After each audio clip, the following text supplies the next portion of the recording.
Siamo a Giavara del Montello, in provincia di Treviso.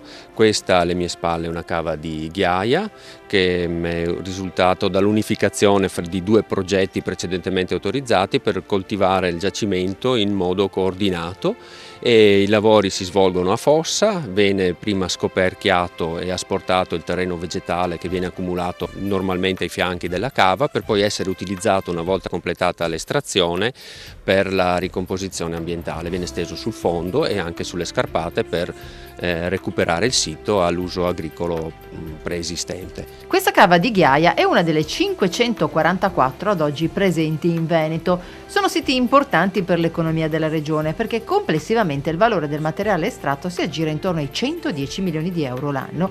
A fare la parte del leone è proprio la ghiaia, che da sola genera un fatturato di circa 60 milioni di euro. I materiali principalmente scavati sono la ghiaia, i calcari per costruzioni e per industria e le pietre ornamentali, anche dette marmo. La ghiaia si trova principalmente nella pianura, nella pedemontana, dove i grandi fiumi nei corsi dei millenni hanno portato giù il materiale dalle montagne, mentre gli altri materiali si trovano nella parte più montana. In particolare il marmo si trova soprattutto nella zona di Asiago e nella zona della Lessinia. Cave come questa, situata ai piedi del Montello, dimostrano come sia possibile conciliare l'attività estrattiva, nota in passato per aver deturpato più di un angolo di territorio veneto, con le più moderne tecniche di ricomposizione ambientale.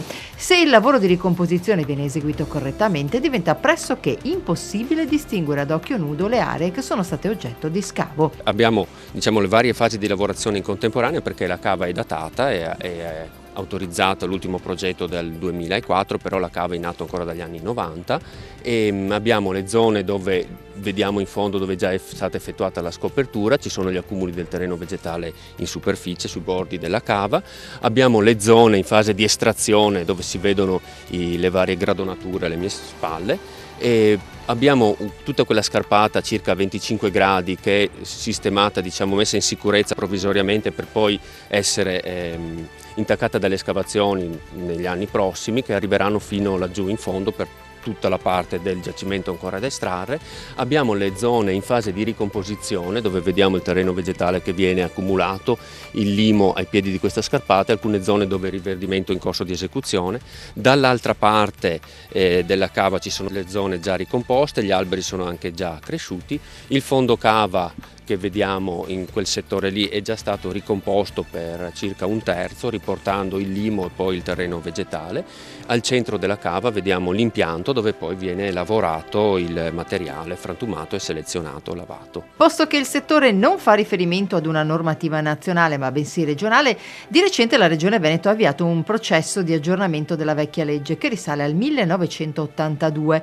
La nuova legge, attualmente in esame al Consiglio regionale, da un lato cerca di semplificare e chiarire le procedure per l'autorizzazione di cava, dall'altro rafforza gli strumenti di controllo e di tutela dell'ambiente. Oltre al divieto di utilizzare una cava esaurita per farne una discarica, si prevede ad esempio anche una forte limitazione alla concessione di proroghe, in modo da contenere sensibilmente la durata dell'attività di cava. Si è prestata molta attenzione all'ambiente, cercando di intervenire su quei punti in cui l'esperienza ci avevano detto esserci dei problemi.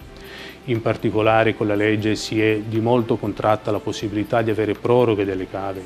Le cave molto spesso durano per decenni, ci sono cave aperte ancora da 40 anni e questa è una cosa che si vuole cercare di evitare, cercare quindi di far sì che le cave abbiano una durata più breve. Si è poi intervenuti anche cercando di migliorare e più qualificare gli aspetti della ricomposizione ambientale. Alla fine della vita di una cava il sito non deve essere lasciato così abbandonato, come purtroppo talvolta è successo, ma deve essere ricomposto secondo un progetto moderno e ambientalmente compatibile. Già approvato dalla Giunta regionale invece il nuovo piano cave, chiamato anche PRAC, un piano che si riferisce soprattutto alle cave di ghiaia, ma anche a quelle di detrito e di calcare per costruzioni, ovvero i tre tipi di materiali più usati dal settore edilizio.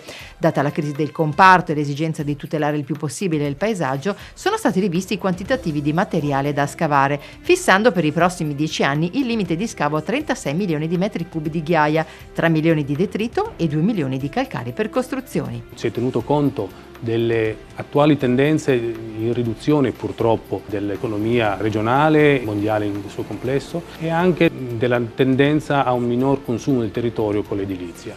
Quindi si sono molto compressi e ridotte le previsioni dei consumi di materiale.